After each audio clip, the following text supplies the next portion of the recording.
우연인지는 모르겠는데요. 저는 지난 두 번의 설교 가운데 주인공이 두 명이었습니다. 누가복음 8장을 설교할 때는 두 사람 회당장 야이로와 혈루병 앓던 여인을 통해서 우리가 함께 은혜를 나누었었죠. 그리고 18장에서는 또 두 사람 극과 극으로 기도하고 있었던 바리새인과 세리를 통해 또한 깨달음을 우리가 얻었었습니다.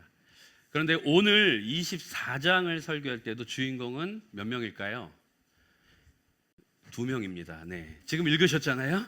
네, 그들 중에 둘이 예루살렘에서 분명히 조금 아까 읽으셨는데 이 정도는 질문해도 될 줄 알았는데 앞으로 질문을 안 하도록 하겠습니다. 오늘 24장에서도 역시 주인공이 두 명입니다. 그래서 저 이쯤 되면은 제가 성경에 있는 두 사람 설교 시리즈를 한번 다 찾아볼까 한번 이런 생각까지 했는데요. 오늘 등장하는 두 사람은 예수님의 제자들입니다. 당시 예수님의 주변에는요, 예수님을 따르겠다는 제자들 그리고 군중들이 아주 많았죠. 오늘 등장하는 이 둘은요, 12사도에는 들지 못했지만 본문의 대화 내용을 볼 때 거의 예수님의 제자들 중에 핵심적인 제자였음을 우리가 알 수 있습니다. 22절에 보면은 이런 말씀이 있습니다. 또한 우리 중에 어떤 여자들이 우리로 놀라게 하였으니 이는 그들이 새벽에 무덤에 갔다가 그의 시체는 보지 못하고 와서 그가 살아나셨다 하는 천사들의 나타남을 보았다 함이라. 또 우리와 함께 한 자 중에 두어 사람이 무덤에 가 과연 여자들이 말한 바와 같음을 보았으나 예수는 보지 못하였느니라 하거늘. 이 말씀으로 알 수 있는 것은요, 예수님의 빈 무덤을 찾아갔다가 천사를 만나서 여인들이 예수님 스스로가 말씀하신 대로 살아나셨다는 이야기를 전해 듣고 제자들에게 알렸던 그 현장에 이 두 제자도 있었음을 우리는 알 수 있다는 것입니다. 이 현장은 어떤 현장이었을까요? 예수님의 죽음 후에 제자들이 많은 제자들이 흩어질 대로 흩어졌고 향후 어떻게 해야 하는가 망연자실하며 핵심 제자들, 즉 베드로를 포함한 11사도와 몇 명의 제자들만 모여 있었던 그런 현장이었다라고 생각이 듭니다. 그런데 놀라운 것은요, 이 두 명의 제자는 생각보다 더 빨리 자신들의 다음 행선지를 결정하고 움직입니다. 언제 어디로 발걸음을 향하고 있습니까? 오늘 13절은 아주 자세히 말씀해주고 있는데요. 그날에 그들 중 둘이 예루살렘에서 25리 되는 엠마오라 하는 마을로 가면서, 엠마오 마을, 사실 우리가 성경을 이렇게 접하고 있지만 이 본문의 말씀은 우리가 복음성가로 오히려 더 먼저 알던 찬양이죠. 엠마오 마을로 가는 두 제자. 아시는 분도 계시고 모르시는 분도 계시는 것 같은데 이 찬양이 어렸을 때 저는 너무 많이 불러서 우리 옆 동네 신월동보다 엠마오 마을이 더 친했던 그런 기억이 있습니다. 그리고 제2여전도의 그 특송에 주된 레파토리였죠. 왜 제2여전도일까요? 제1여전도의 어르신들은 이렇게 찬송가를 많이 했었습니다. 이 엠마오 마을은요, 그들의 고향이 아니었나 싶습니다. 그 엠마오 마을로 지금 향하고 있는 이 두 제자. 그런데 그 날이 중요합니다. 예수님이 바로 부활하신 그 날 바로 엠마오로 떠나가는 모습을 우리는 볼 수 있습니다. 이 제자들 역시 자신의 삶의 모든 것을 다 버려두고 예수님을 따라 나섰을 것입니다. 주님을 메시아로 그리고 이스라엘을 해방해 줄 유일한 분이라고 믿고 따랐을 것입니다. 그런 예수님이 3일 전에 아무런 기적이나 반전 없이 무기력하게 십자가에 달려 돌아가시는 모습을 본 후에 절망과 실패의 마음으로 다시 옛 삶으로 돌아가는 중인 것입니다. 엠마오로 향하는 이들의 행동은 어떤 모습입니까? 여인들이 그토록 확신에 찬 모습으로 천사를 만나서 다시 사신 예수님을 전했지만 이들은 믿지 않았습니다. 또한 예수님께서는요, 공생의 기간 내내 제자들에게 예수님께서 돌아가신 후에도 증인된 삶을 살기를 원하셨지만 그들은 지금 불신앙의 길을 걷고 있는 것입니다. 엠마오로 향하는 길이 왜 불신앙의 길일까요? 단순히 옛 삶으로 돌아갔다라고 해서 불신앙의 길일까요? 마가복음 14장 28절에는 이런 말씀이 기록되어 있습니다. 그러나 내가 살아난 후에 너희보다 먼저 갈릴리로 가리라. 어디로 간다고 말씀하십니까? 갈릴리로 가 있겠다라고 분명히 말씀을 하셨습니다. 예수님뿐 아니라 천사들도 여인들에게 이렇게 이야기합니다. 이번엔 마태복음입니다. 마태복음 28장 7절과 8절을 함께 보겠습니다. 또 빨리 가서 그의 제자들에게 이르되 그가 죽은 자 가운데서 살아나셨고 너희보다 먼저 갈릴리로 가시나니 거기서 너희가 배우리라 하라. 보라, 내가 너희에게 일렀느니라 하거늘 그 여자들이 무서움과 큰 기쁨으로 빨리 무덤을 떠나 제자들에게 알리려고 다름질할세. 이처럼 그들이 예수님 죽음 후에도 증인된 삶을 살기로 결정했다면 그들은 갈릴리로 갔을 것입니다. 그러나 안타깝게도 그들이 향한 곳은 그들의 고향 엠마오였습니다. 우리가 알 수 있는 것은요, 엠마오는 두 가지 의미가 있습니다. 첫째는 옛 삶으로 돌아가는 것이요, 또한 둘째는 불신앙, 불순종, 그것입니다. 그렇지만 아무도 우리는 이들을 비난할 수 없습니다. 왜일까요? 그렇습니다. 바로 저와 여러분들의 모습이기 때문에 그렇습니다. 그렇기에 예수님께서는 오늘 우리에게 이 말씀을 주신 줄로 믿습니다. 그렇다면 우리의 삶 가운데 무엇을 가져야만 엠마오가 아닌 갈릴리로 향하는 증인된 삶을 살 수 있을까요? 우리가 증인된 삶을 살기 위해 가져야 할 두 가지를 오늘 본문 말씀을 통해 함께 살펴보기 원합니다. 첫 번째, 증인된 삶을 살기 위해 우리는 다 같이 읽을까요? 시작. 말씀을 올바로 알아야 합니다. 네, 말씀을 올바로 알아야 합니다. 14절에 보면요, 이 모든 된 일을 서로 이야기하더라. 이 두 제자가 엠마오로 향하면서 이 모든 된 일을 이야기하고 있는데요, 여기서 이 모든 된 일은 무엇일까요? 예수님의 행적과 십자가의 죽음까지의 이야기였을 것입니다. 여기서 한 가지 우리가 놓치지 말아야 할 것은 지금 이들은 입으로는 예수님의 이야기를 하면서 발걸음은 엠마오 불순종으로 향하고 있는 것입니다. 이것은 이 시대에 살고 있는 우리에게도 자주 일어나는 일입니다. 입으로는 복음을 말합니다. 그리고 신앙에 관련된 이야기를 합니다. 그러나 우리의 발걸음은 충분히 세상을 향하고 있을 수 있다라는 것입니다. 15절은 이렇게 말합니다. 그들이 서로 이야기하며 문의할 때에 예수께서 가까이 이르러 그들과 동행하시나 그들의 눈이 가리어져서 그인 줄 알아보지 못하거늘. 이번에는요, 그들의 눈에 집중해 보기 원합니다. 늘 따르고 함께 지냈던 예수님께서 육신의 몸으로 지금 그들과 동행하고 있는데도 그들의 눈이 가리어져서 예수님을 알아보지 못하고 있다라고 말씀하고 있습니다. 이 역시 저는 우리의 이야기라고 생각합니다. 우리의 눈이 육신의 정욕, 그리고 세상의 염려들, 그리고 나의 우상으로 가려져 있다면 예수님을 알아보지 못하는 것입니다. 그래도 이 가운데 놀라운 은혜는요, 그들이 불순종으로 옛 삶으로 돌아가고 있는 길이지만 예수님은 제자들, 즉 우리와 동행하고 계시다는 것입니다. 그렇다면 이들의 입이 헛된 복음을 이야기하고 또한 눈이 가리어져서 예수님을 알아보지 못한 그 근본적인 이유는 무엇일까요? 25절에는 이렇게 말씀하시죠. 이르시되 미련하고 선지자들이 말한 모든 것을 마음에 더디 믿는 자들이여. 주님은 그들에게 안타까운 마음으로 말씀하고 계시죠. 이제 십자가의 고난을 다 겪으시고 부활의 영광을 맞이하시는 그 놀라운 사실에 대해서 구약 성경에는 여러 곳에서 이미 예고가 되어 있음에도 부활을 믿지 못하는 두 제자의 마음을 두고 지금 질책하고 계시는 것입니다. 그렇지만 이번에도 예수님은요, 그들의 영적 상태를 그대로 두지 아니하시고 구약 성경을 통해서 그리스도에 대해 성경을 강해해 주셨다라고 말씀하고 있습니다.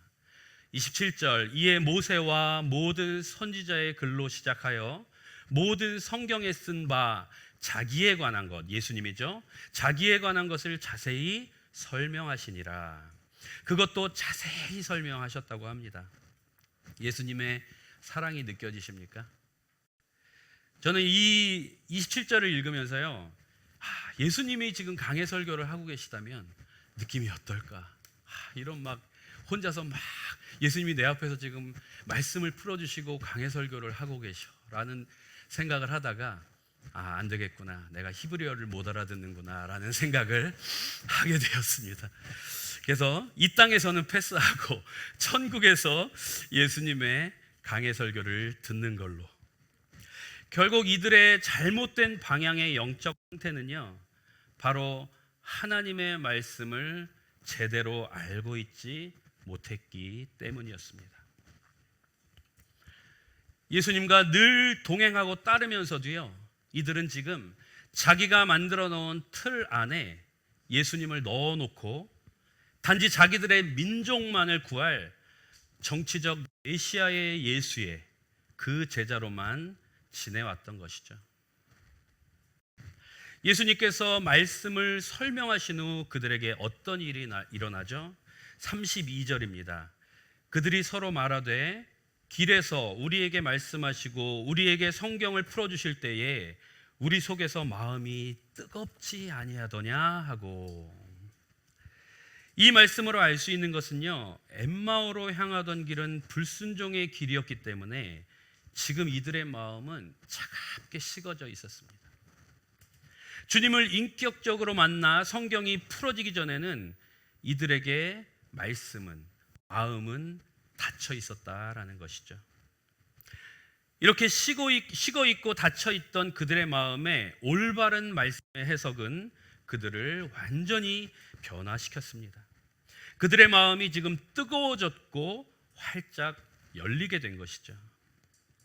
우리 주님 안에서 사랑하는 성도 여러분, 말씀을 들으시면서 엠마오로 가는 제자들에게서 저의 모습, 나의 모습, 우리의 모습이 보이지 않으십니까? 입으로는 복음을 이야기하지만 발걸음은 불순종이고 영적으로는 다운돼 있고 말씀은 읽어도 뜨거움과 감동은 없고 큐티는 그저 의무감으로 하고 있습니다. 말씀에 은혜가 닫혀 있지는 않습니까?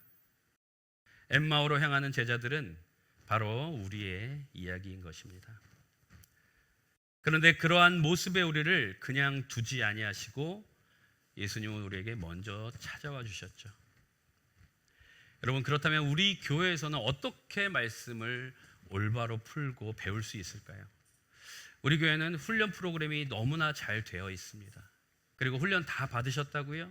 그럼 이제 훈련 교사 해보세요. 내가 더 공부해서 훈련 교사를 해보세요.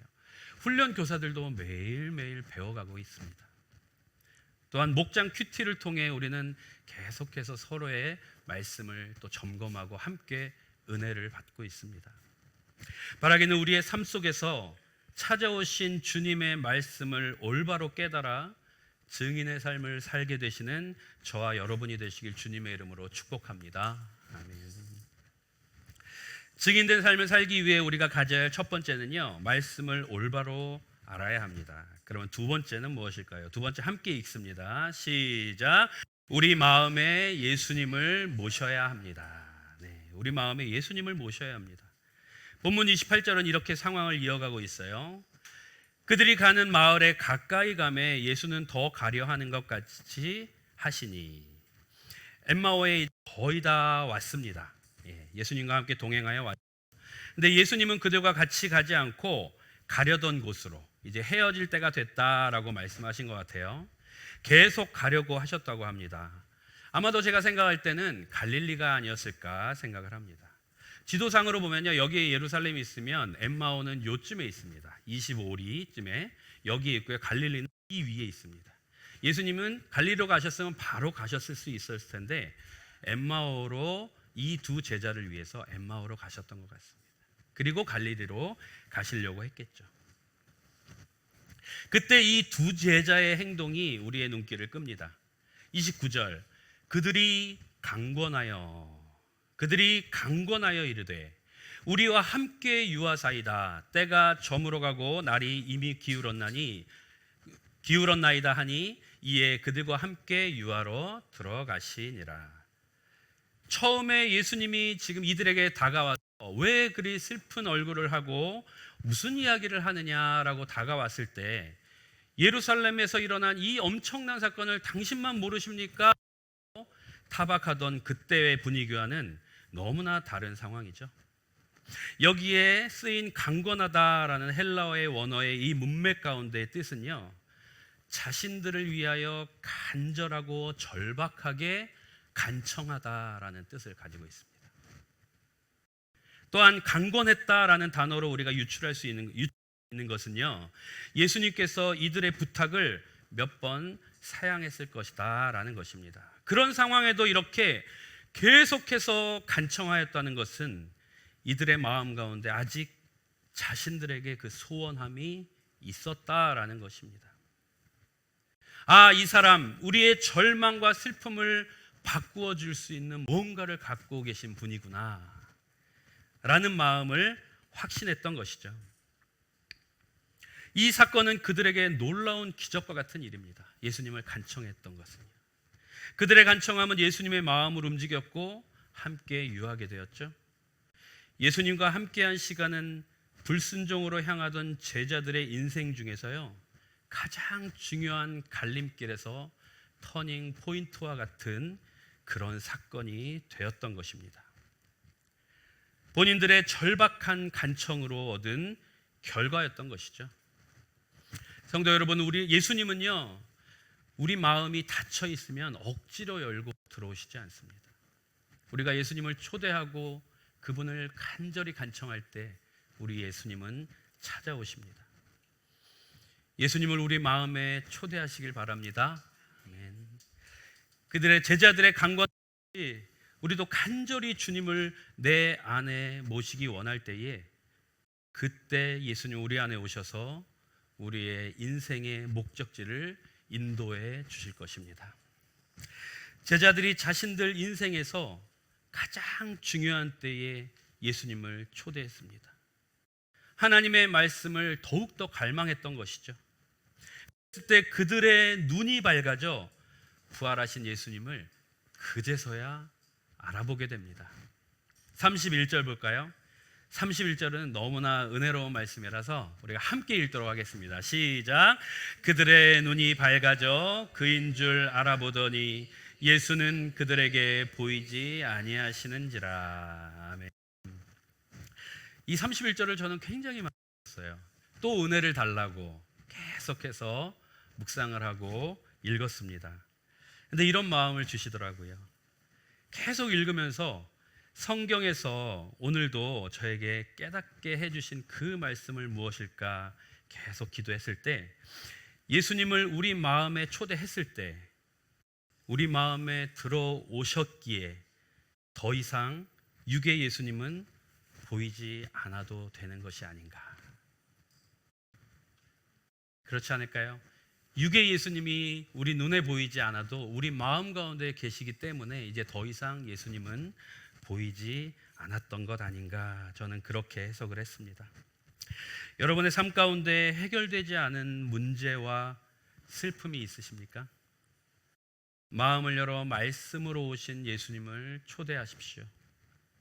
그 모든 삶의 문제와 슬픔들이 해결되거나 또는 그것들이 더 이상 문제로 여겨지지 않는 은혜가 있을 줄로 믿습니다. 아멘. 이제 마지막으로 이렇듯 두 제자들에게 영의 눈이 뜨여서 자연스럽게 나타나는 현상은 무엇일까요? 그렇습니다. 바로 증거입니다. 증인의 삶이죠. 증거는 여러분 억지로 하라고 해서 되는 것이 절대로 아닙니다. 내 안에 할 말이 있으면은요, 하지 말라고 해도 벌써 저기 가 있습니다. 전도폭발 훈련 끝날 때쯤 돼서 전문 다 외우신 분들 기억하시죠? 지나가는 사람만 보면 자꾸 잡고 싶어지지 않으십니까? 자꾸 할 말이 생각나는 것이죠. 그 속에 내 안에 예수님이 살아계시고 말씀에 뜨거움이 있다면 그 뜨거움을 밖으로 끄집어내지 않고서는 가만히 있을 수가 없는 것, 그것이 바로 증인의 삶인 것입니다. 오늘 본문에 나타난 두 제자의 변화에서도 우리는 그것을 알 수 있어요. 엠마오는 예루살렘에서 25리 떨어져 있더라고 얘기합니다. 25리면 심리가 몇 킬로죠? 4킬로죠. 심리가 4킬로니까 25리는 10킬로 정도 되는 거리입니다. 그리 멀지도 않습니다. 10킬로면요. 제가 네이땡 지도에서 한번 10킬로 한번 계산해 봤어요. 그런데 우리 교회에서 송정해수욕장 정도 되더라고요. 네, 그래서 거의 자동차에서 사람으로 딱 한번 쳐봤거든요. 그러니까는 걸어서 한 3시간 정도 나오더라고요.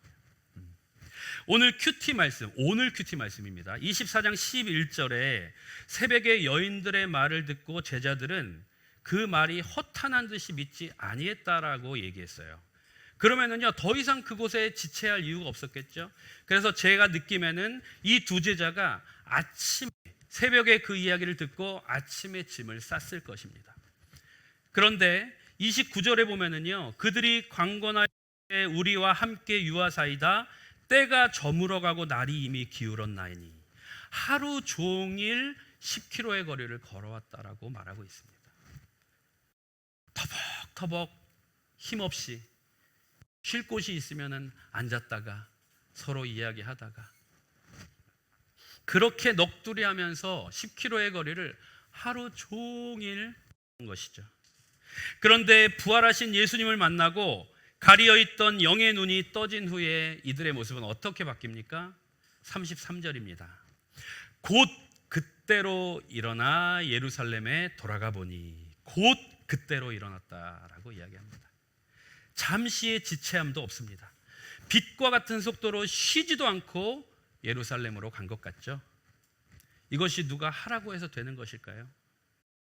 이제 그들은 증인의 삶을 살게 됩니다. 그들의 목적지는 바뀌었습니다. 바로 엠마오에서 갈릴리로 바뀐 것입니다. 34절은 마무리하면서 이렇게 말씀하십니다. 말하기를 주께서 과연 살아나시고 시몬에게 보이셨다 하는지라. 두 사람도 길에서 된 일과 예수께서 떡을 떼심으로 자기들에게 알려지신 것을 말하더라. 보십시오, 여러분. 흥분해서 예수님을 만난 것을 증거하고 있습니다. 여러분, 복음 들고 산을 넘는 자들의 발길은 아름답고 가볍다라고 말합니다. 저는 이틀 전에 그저께였죠. 목장주일 예배를 안내하면서 우리 삼교구 목자분 한 분과 카톡으로 대화를 했습니다. 마지막 인사를 하면서 그 집사님께서 저에게 이런 카톡을 보내주셨어요. 오늘도 전도할 대상을 찾아 떠나봅니다. 멋지지 않으세요?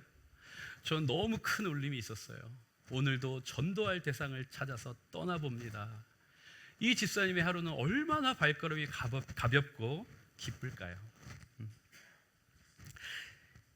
주님 안에 간절히 바라기는요, 이 시간 삶의 막막한 문제에 함몰되어 점점 옛 삶으로 돌아가려는 우리들의 모습이 있다면 하나님의 말씀을 올바로 깨닫고 그리고 예수 그리스도를 내 안에 주인으로 모셔서 매일매일 기쁨의 발걸음을 내딛는 증인의 삶을 사시는 저와 여러분 그리고 우리 모든 영안교회 성도 되기를 주님의 이름으로 축복합니다.